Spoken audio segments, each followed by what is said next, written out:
The text from Mara arrived like a grenade.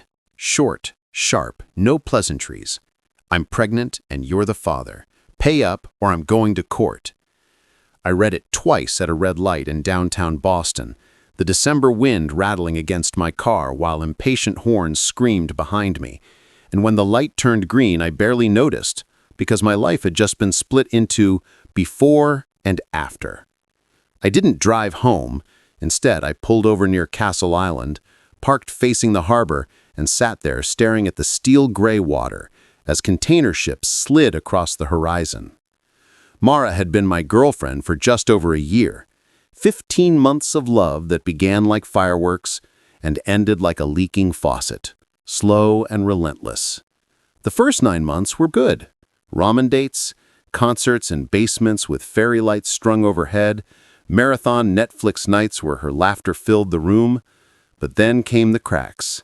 Fights that began over nothing and exploded into silence, her disappearing for weekends with vague excuses, a men's jacket once spotted in her apartment that she claimed belonged to her brother, and the way she started calling me controlling just because I tracked expenses or wanted plans to mean something. By the time she finally walked out, she tossed a line over her shoulder like a curse. You make everything small. And now, 3 weeks after that breakup, this text, the threat of a child, the weight of a court, the insinuation that I had no choice but to bend. My stomach churned with a mix of dread and disbelief. Part of me thought about a child with my eyes and her cheekbones, but another part whispered that she had staged this, that she was using the perfect leverage against a man who tried to live practical and cautious. I agreed to meet her at a Back Bay restaurant, the kind of place with dim lighting designed to soften hard truths. And when she arrived, impeccable eyeliner, flawless cashmere, sliding into the booth like a queen to a throne, she placed a folder on the table. Inside, child support calculators printed from the internet, a screenshot of my LinkedIn profile with her inflated salary estimate scribbled in the margins, and a note in her neat handwriting. Lawyer consult, Friday. I asked to see proof, a test, anything. She smirked and said, "A line is a line. Don't insult me, Owen. Be practical." I paid for dinner while she sipped a mocktail and rested a hand on her flat stomach in a way that felt like theater.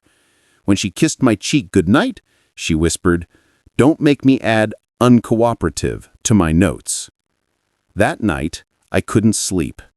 At 3 in the morning, I sat with tea I didn't want, reading medical forums about faint lines on pregnancy tests, learning about evaporation marks and definitive blood tests, realizing how little I actually knew about what could bind me to a lifetime of payments.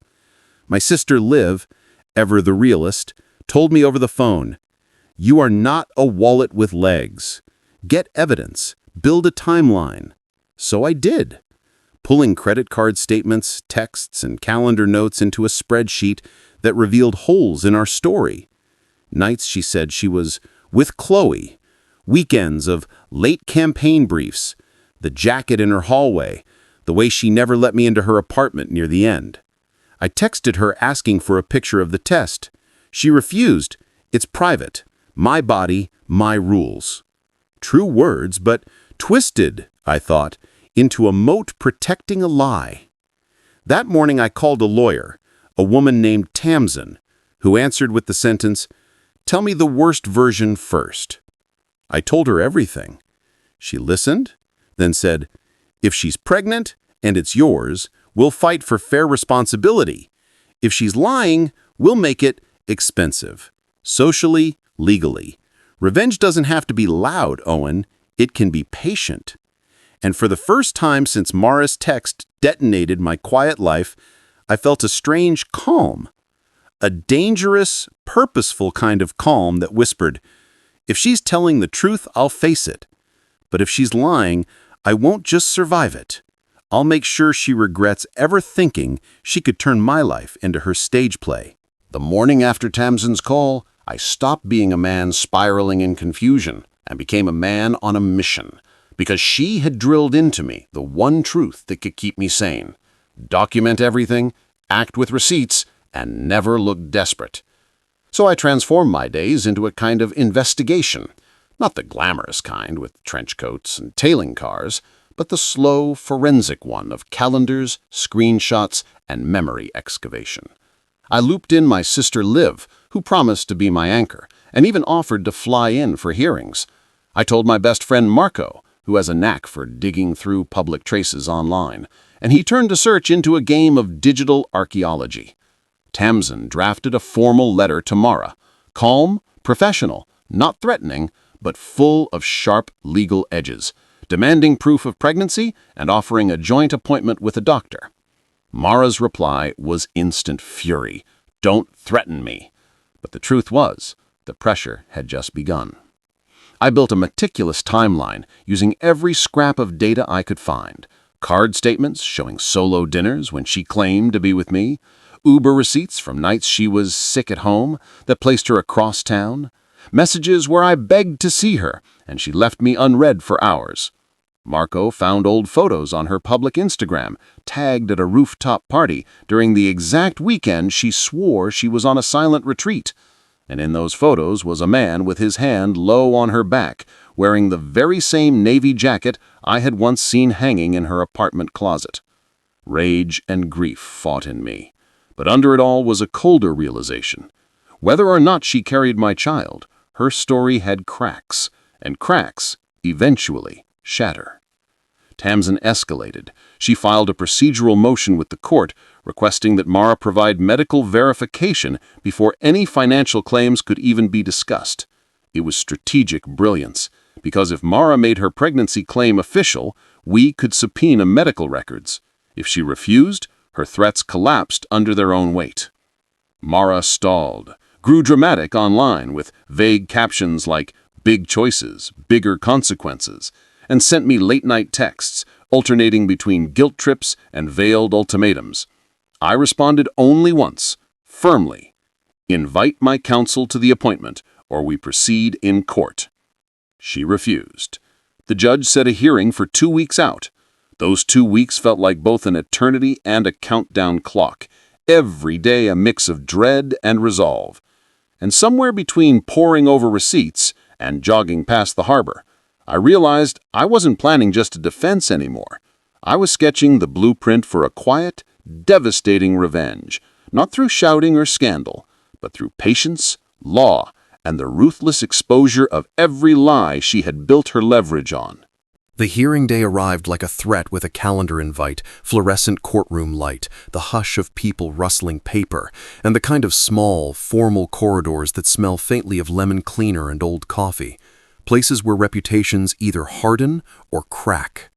I woke before dawn, hands oddly steady, and rehearsed the facts in my head like a pianist runs the scales. The dates, the messages, the receipts, the photos Marco had found, and Tamsin's instructions to be calm, precise, and never theatrical. Liv sat across from me at the kitchen table, sipping coffee with a focus that made her look 10 years older and twice as dangerous. She had that look people get when they'll argue with a god for the family. Marco, who arrived with a laptop and the sort of confidence that comes from always being on the internet's hunt, gave me a quick grin and said, "We'll let the data do the yelling." The courtroom itself was smaller than you imagine. No dramatic columns, no slow-motion glares, just a judge whose eyes read like a slow metronome and a bailiff who tapped a pen like he was keeping time. Mara arrived with a presence that had always been part armor. Perfect hair, a coat that cost more than my last month's rent, and an expression that mixed hurt with the faint, practiced surprise of a performer who knows the cue. She sat with a woman who introduced herself as support, though the warmth between the two of them looked staged, like a living room set where everyone remembered their lines. When we were called, Tamsin walked in with a stack of documents that made my palms sweat just looking at them. Screenshots of texts, the photos Marco had recovered, a careful ledger of dates that mapped our last 3 months with the precision of a railroad timetable. Mara's lawyer, younger and sharper than the woman at my table, opened with the kind of theatrical voice that tried to make empathy sound like evidence. She painted Mara as vulnerable, frightened, and trapped by a cruel ex who refused to take responsibility. I felt my face go warm at that. Responsibility is a phrase heavier than mortgages and harder to duck. But Tamsin stood and answered even before my heart could hammer. She was calm, surgical, and precise, presenting the certified letter, the refusal to share medical proof, and the public images that contradicted Mara's claimed timeline. The judge listened with the patience of someone who has seen many human dramas and prefers clear paperwork to melodrama. When he asked Mara directly if she would produce medical verification of pregnancy, she hesitated, and for a moment the whole room leaned into the pause like it was listening for a confession. Her mouth formed an answer that never fully left her throat. "I have reasons to keep it private." Tamsin then asked, in a voice that sounded like paper folding itself into a knife, whether she would at least agree to a joint medical appointment or to producing a physician's note. Mara's support person squeezed her hand, and Mara answered, "No, not with him present." The judge's eyebrows narrowed in that judicial arithmetic that converts evasions into liabilities. He ruled in our favor on a narrow ground, because Mara had publicly threatened to begin legal proceedings and because her claim could lead to binding financial obligations for my client. She was ordered to produce medical verification to the court under seal, enough to confirm pregnancy and potential paternity questions within 10 days, or the court would consider sanctions for noncompliance and would consider our request for discovery. The ruling was not a cleansing victory. It was a measured legal necessity that gave the lie its first real deadline. Outside the courthouse, Mara paced like a caged animal, calling people, sending texts that read like professional heartbreak, "I didn't want this," and posting an Instagram story with a candle and a quote about truth. Marco texted a picture of the courthouse steps like it was a victory flag and wrote, "Step 1, documented. Step 2, patience." But even as the initial relief uncoiled in my chest, doubt wormed through the edges of that holiday. What if she was indeed pregnant? What if our insistence on proof felt like cruelty to someone who deserved compassion, regardless of motive? The very human part of me softened at the thought of a child and the years the child might bear from parental conflicts. And I thought of the quiet dinners and the nights where Mara's laugh had been real and unmanufactured. Those memories complicated the moral arithmetic of revenge. You can hold someone accountable without wishing them ruin, but when accountability is weaponized into extortion, the lines blur. Tamsin, sensing my hesitation, said something I didn't expect. "If there is a child, we don't want to humiliate a mother. We want fairness. If there is no child, we want restitution for the attempt to extort. The law is not vengeance, it's a scalpel. Use it cleanly." Her words steadied me. They were both chastening and comforting. Over the next days, the case took on the texture of legal patience. We waited for records, sent motions, and endured the small, rattling cruelty of social media commentary as Mara's friends and followers parsed the public scraps she provided. She posted redacted screenshots of costs she claimed to have incurred and vague photos of a prescription bottle whose label was turned away from the camera. I spent nights reviewing Tamsin's suggested lines and cropped screenshots, learning how to say "I deny" and produce evidence with the precise cadence of someone casting a net. Then, 5 days in, a new note arrived from Mara's lawyer and offered to settle outside court if I agreed to make a reasonable contribution toward prenatal care and promise not to publish anything about the case. The number she floated was not a demand that would bankrupt me, but it was an opening bid that smelled of negotiation disguised as mercy. What was mercy if it meant buying silence when truth was still unproven? I told Tamsin. She looked at the offer like it was a half-eaten fruit and said, "Counter with the condition that medical verification be provided and paternity testing be agreed upon at the appropriate time. Otherwise, a contribution is an admission." We countered. Mara's side stalled and then went silent. 10 days crept closer. On the 9th day, Mara posted a photo of herself under a willow, hands folded over her abdomen, in a way that looked impossibly, maddeningly, like an emblem of truth. The caption read, "Some things we protect to protect the vulnerable."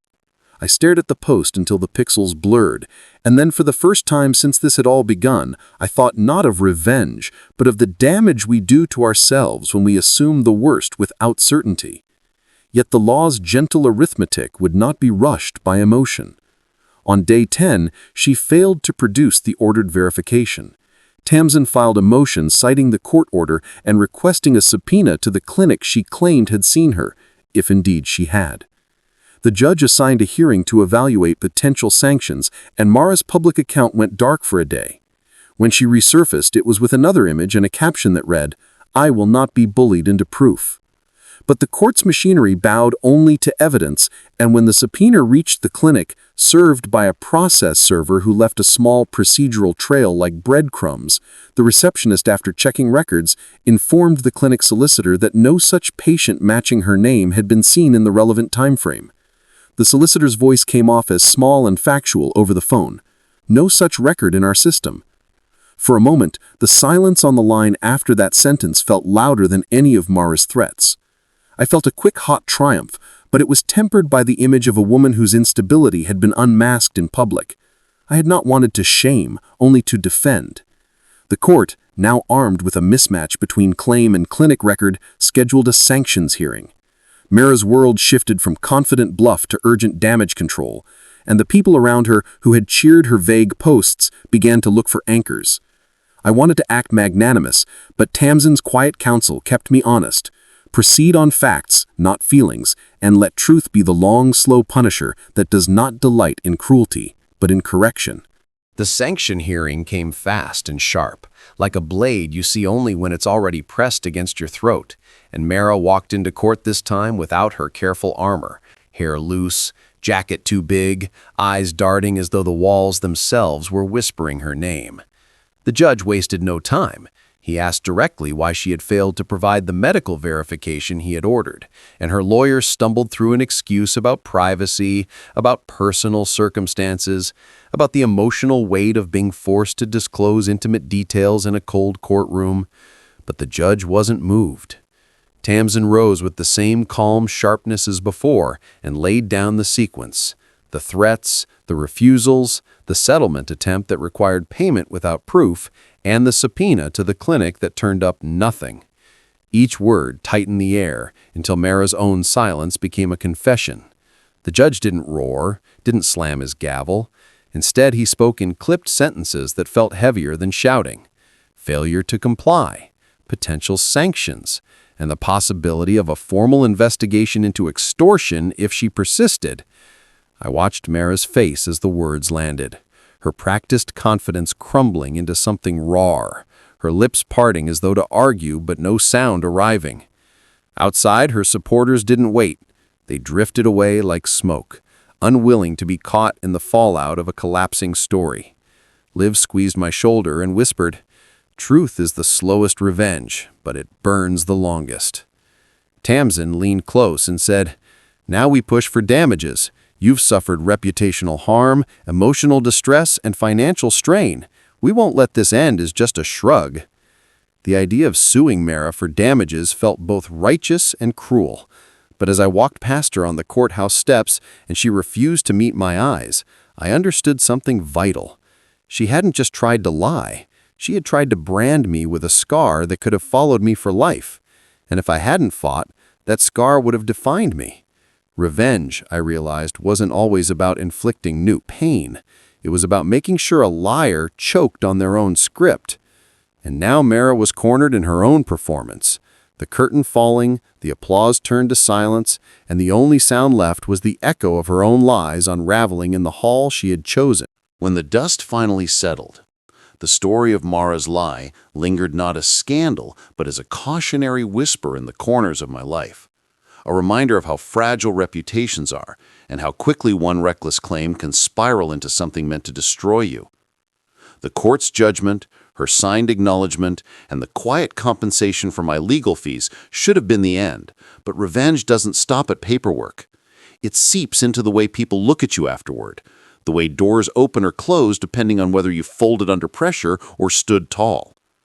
In the weeks that followed, I noticed small shifts. Colleagues at the startup who had once been skeptical about my distracted mood now traded me with a new respect. My sister Liv, ever the protector, told me she was proud, not because I'd won, but because I had stayed ethical even when anger begged me to go lower. And Marco, always the irreverent one, said I'd played the revenge game like chess, not boxing. As for Mara, her silence became its own verdict.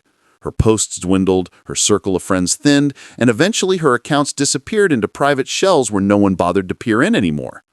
I didn't celebrate that collapse, not outwardly, but I felt the grim satisfaction of knowing she had been undone by her own script, the same one she had once weaponized against me. Standing by the harbor one evening, the same place I had sat shell-shocked with her first text in my hand, I thought about what this had cost me.